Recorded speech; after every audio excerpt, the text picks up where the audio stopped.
E aí, pessoal, tudo bem? Nessa aula, vamos continuar falando a respeito de um exemplo de integral de superfície. E aqui temos a nossa parametrização, e agora vamos resolver essa integral. E, para isso, precisamos descobrir qual é o d sigma em termos dos parâmetros s e t. Ou seja, nós queremos transformar essa integral em uma integral dupla no plano ST. E lembre-se que o d sigma é um pedaço infinitesimal de área aqui. E, como sabemos, ele é a mesma coisa que o módulo do produto vetorial entre a parcial da nossa parametrização em relação a S e a parcial da nossa parametrização em relação a t vezes ds vezes dt. Essa até que é uma equação, de certa forma, simples, né? Mas tem um produto vetorial que aí pode complicar um pouco, mas nós vamos ver que não é nada demais, tá? E antes de calcular isso, vamos pensar na parcial dessa função em relação a s e em relação a t, já que vamos precisar aqui, né? E vamos começar pela parcial de r em relação a s, que vai ser igual ao quê? Bem, derivando essa primeira parte em relação a s, nós vamos tratar o t como constante. Isso significa que, quando aplicarmos a regra do produto aqui, quando formos derivar o cosseno de t em relação a s, vai dar zero. Com isso, vamos ficar com menos cosseno de t vezes o seno de s na direção i. Isso porque a derivada do cosseno de s em relação a s é o menos seno, e somamos isso com a derivada desse produto em relação a s. Tá, deixa eu abrir isso aqui para ficar mais fácil de ver. Essa é a derivada do produto de duas funções, cosseno de t vezes o seno de s, correto? Vamos ficar com a derivada da primeira função, que é o cosseno de t, vezes a segunda função, que é o seno de s, mais a primeira função, que é o cosseno de t, vezes a derivada da segunda função, que é o seno de s. Como estamos derivando em relação a s, essa derivada aqui vai ser zero, e essa parte vai zerar. E, com isso, ficamos somente com essa aqui. E a derivada do seno de s em relação a s é o cosseno de s, e ainda tem um cosseno de t aqui multiplicando. Portanto, a derivada parcial desse produto em relação a s é igual ao cosseno de t vezes o cosseno de s na direção j. E a derivada do seno de t em relação a s é igual a zero. É como se estivéssemos derivando uma constante, um 5, por exemplo. A derivada de 5 é zero, correto? Então, colocamos mais zero na direção k. Agora, com o mesmo pensamento, vamos determinar a derivada parcial de r em relação a t. Eu sugiro que você pause o vídeo e tente descobrir sozinho. Vamos lá, então. Vamos fazer a mesma coisa. Primeiro, nós derivamos esse produto em relação a t. E você pode utilizar essa mesma ideia aqui, tá? Só que, dessa vez, o s que vai ser tratado como constante. E aí, olhando aqui, nós precisamos fazer somente a derivada do cosseno de t em relação a t, que é igual a menos seno de t, e multiplicamos isso pelo cosseno de s na direção i. E somamos isso com a derivada desse produto em relação a t, que é a mesma coisa que menos o seno de t vezes o seno de s na direção j, já que a derivada do cosseno de t é igual a menos seno de t. E somamos isso com a derivada de seno de t em relação a t, e que é igual ao cosseno de t. Então, mais cosseno de t na direção k. Agora sim, podemos utilizar essas duas derivadas parciais para calcular esse produto vetorial. E como calculamos ele? Nós utilizamos um determinante, e na primeira linha, nós colocamos os vetores unitários, i, j e k. Na segunda linha, colocamos as parciais de r em relação a s, isso é, na direção i, vamos ter menos cosseno de t vezes o seno de s, na direção j, o cosseno de t vezes o cosseno de s, e na direção k, vamos ter zero, ou seja, essas funções aqui. Já na terceira linha, colocamos essas aqui. Isso quer dizer que vamos ficar com menos seno de t vezes o cosseno de s na direção i, menos o seno de t vezes o seno de s na direção j e o cosseno de t na direção k.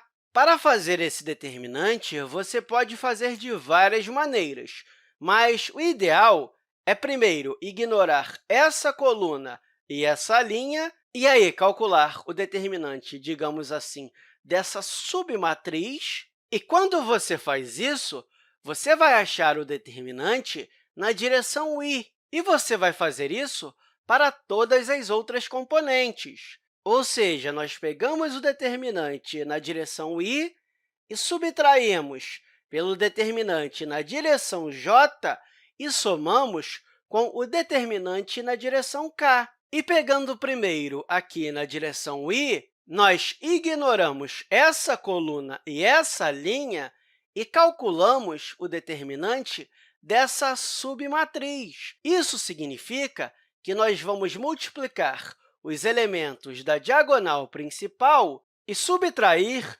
pelo produto dos elementos da diagonal secundária, e, fazendo isso, vamos ficar com cosseno de t vezes o cosseno de s vezes o cosseno de t, que é igual ao cosseno ao quadrado de t vezes o cosseno de s, e subtraímos por esse produto aqui, que vai dar zero. Ou seja, vamos continuar com esse mesmo resultado. Agora, na direção j, nós devemos ignorar essa coluna e essa linha e calculamos o determinante da matriz que tem esses dois elementos e esses aqui.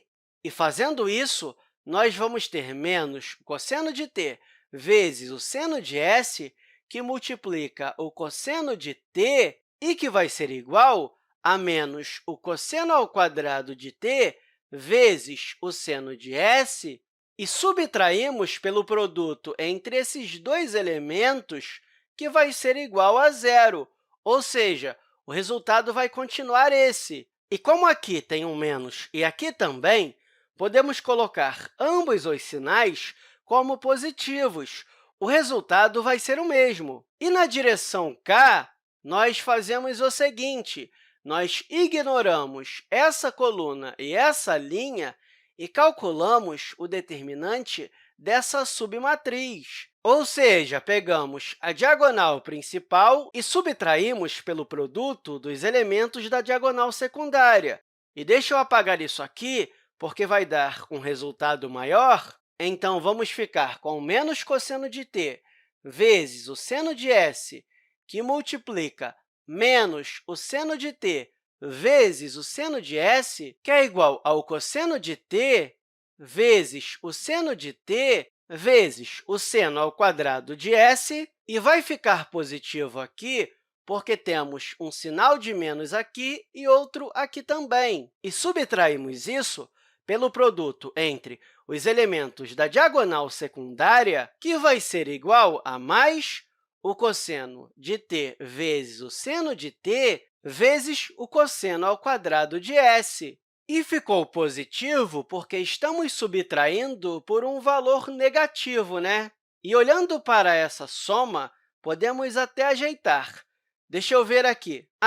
Podemos colocar o cosseno de t vezes o seno de t em evidência e que multiplica o seno ao quadrado de s mais o cosseno ao quadrado de s. E note que isso aqui nós conhecemos, é a relação fundamental da trigonometria. seno ao quadrado de s mais cosseno ao quadrado de s é igual a 1. Portanto, essa soma pode ser reescrita como cosseno de t vezes o seno de t. Pronto, descobrimos o produto vetorial entre as parciais, que é o cosseno ao quadrado de t vezes o cosseno de s na direção y, mais o cosseno ao quadrado de t vezes o seno de s na direção j, mais o cosseno de t vezes o seno de t na direção k. E ainda não terminamos. Como vimos aqui, precisamos determinar o módulo desse produto vetorial. E como podemos calcular esse módulo? Nós vamos utilizar a raiz quadrada do quadrado de cada um desses termos, ou seja, cosseno ao quadrado de t vezes o cosseno de s ao quadrado vai ser igual ao cosseno à quarta de t vezes o cosseno ao quadrado de s, mais o quadrado desse produto, que vai ser cosseno à quarta de t vezes o seno ao quadrado de s, mais o quadrado desse produto, que é igual ao cosseno ao quadrado de t vezes o seno ao quadrado de t.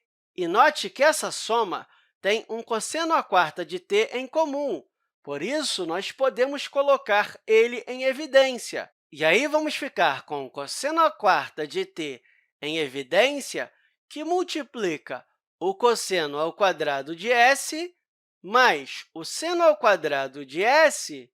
E, se você perceber, isso aqui também vai dar 1. Isso porque se trata da relação fundamental da trigonometria. Portanto, toda essa soma pode ser reescrita como cosseno à quarta de t. Então, vamos ficar com a raiz quadrada do cosseno à quarta de t mais o cosseno ao quadrado de t vezes o seno ao quadrado de t. E, de novo, podemos fatorar essa parte, colocando o cosseno ao quadrado de t em evidência. Então, a raiz quadrada do cosseno de t ao quadrado, que multiplica o cosseno ao quadrado de t mais o seno ao quadrado de t.